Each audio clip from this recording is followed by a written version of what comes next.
Isaiah chapter 46 verse 10, declaring the end from the beginning, and from ancient times things not yet done, saying, my counsel shall stand, and I will accomplish all my purpose.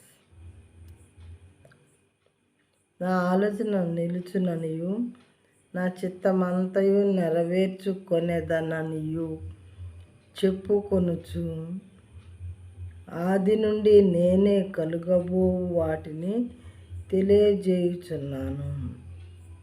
పూర్వకాలం నుండి నేనే ఇంకా జరగని వాటిని తెలియజేయుచున్నాను.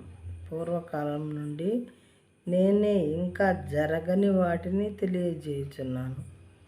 ఆది నుండి నేనే కలుగబో వాటిని తెలియజేయుచున్నాను. నా ఆలోచన నిలుచుననియు నా చిత్తమంతయు నెరవేర్చుకునేదననియు చెప్పుకొనుచు, ఆది నుండి నేనే కలుగబో వాటిని తెలియజేయుచున్నాను. దేవుడు మాట్లాడుతూ ఉన్నారు ఇక్కడ.